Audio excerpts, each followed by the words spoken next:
Look at that.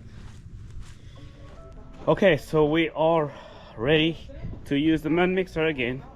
We have set up the stairs right here, and I had to come and help out Saul with this job right here. He started the beginning over here, so now we're gonna continue finishing the stairs and all the way up to the top there. All right, we gotta get started. All right, so here's the MudMixer at work again. Doing pretty good, teaching Saul how to use it.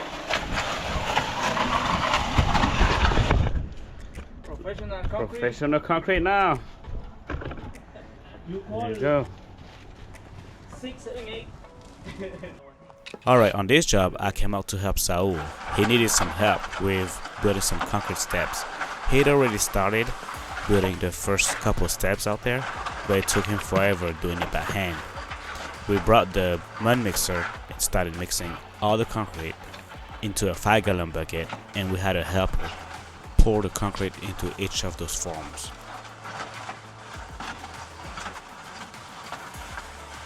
So all I'm doing now is screening the concrete. I just want to make sure that there's no low spot, so that way we don't have any water standing on the concrete steps. So this project right here is actually done on a tight budget. What we did was use 1x4s, cut it up 22" by 16, made some boxes for it, and we just started pouring concrete in there. We did a little bit of excavation, and we just made sure that all the stairs and steps were nice and evenly spaced.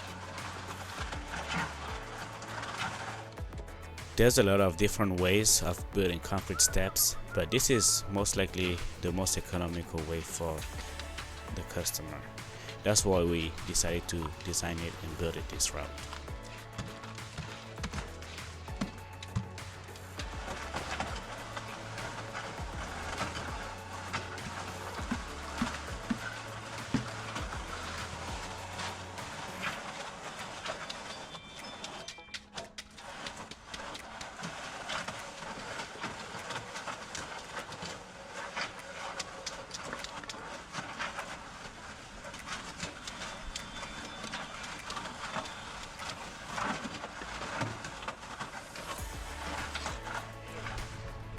Everything, my friend, everything.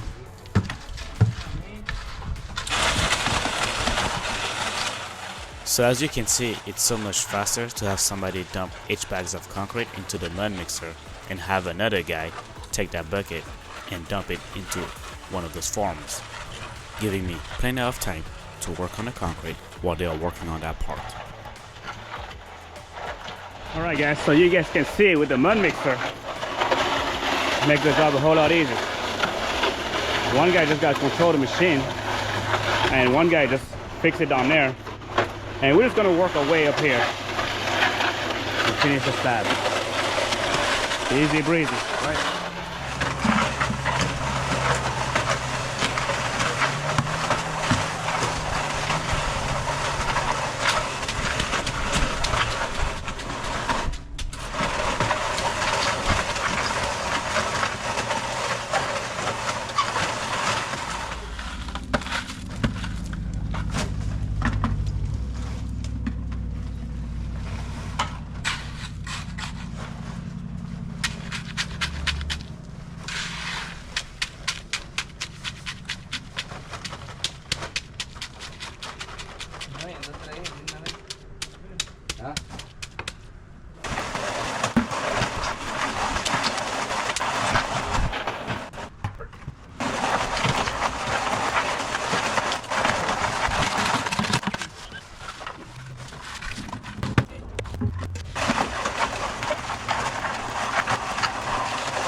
That's why I prefer the 60-pound bag instead of the 80-pound bags.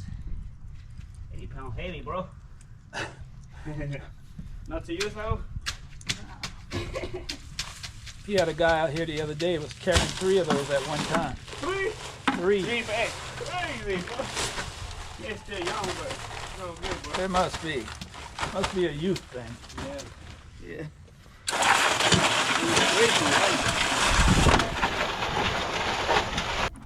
Alright, so this entire job here took us about 2 pallets of concrete. It took about 2 hours to mix the whole entire thing.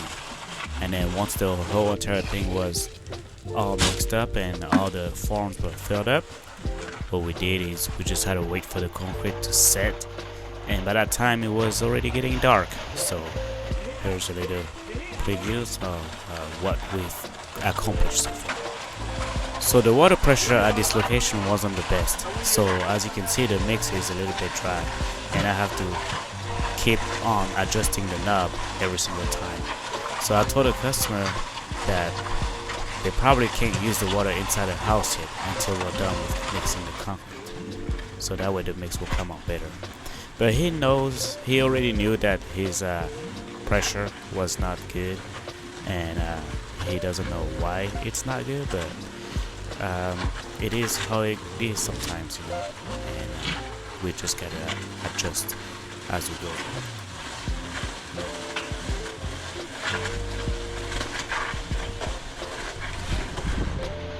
So for the last section up here, we decided to make longer walkway instead of making steps. The customer was fine with it. He said that it's actually a good idea because it looks almost like it's straight anyway, so it actually made the job a whole lot easier when we poured it like this.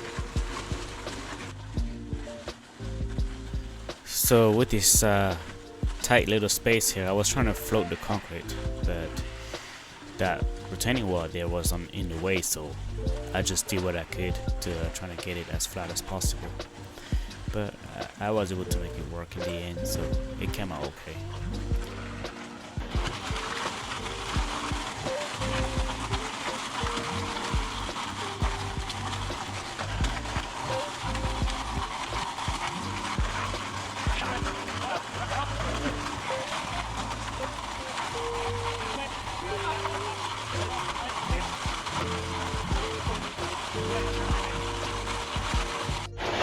All right, so we got Elvis here,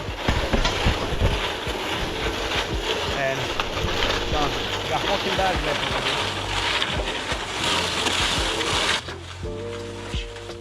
Alright, so we had Elvis come and help. Saul had to leave and had to go pick up his wood chipper from a different job. So there was only me and Elvis trying to finish up the job. And the customer had to go pick up additional concrete bags because we were actually running out. Luckily, Home Depot was just about 10 minutes away, so he came back quickly and we were able to finish the job on time. So Elvis was asking if I should put one more bag of concrete in there, and I told him go ahead, bring the bag of concrete over. We're about to move the machine here. We have enough concrete on this slab right here.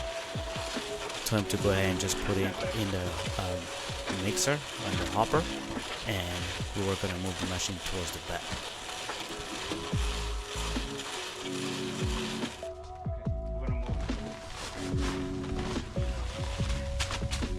Move the machine back.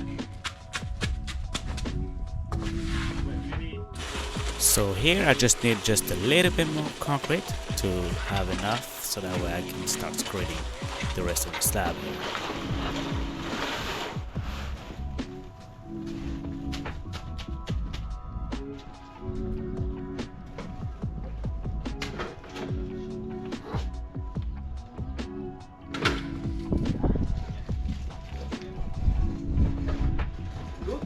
Yeah, that's good.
Working with concrete alone is not easy, so you always got to make sure you have somebody to help you out to actually carry the bag and put them in the machine while you work the concrete, and also for cleaning up the area around when you work with concrete. And sometimes it's hard doing it by yourself, but with the machine you actually can do it a whole lot faster.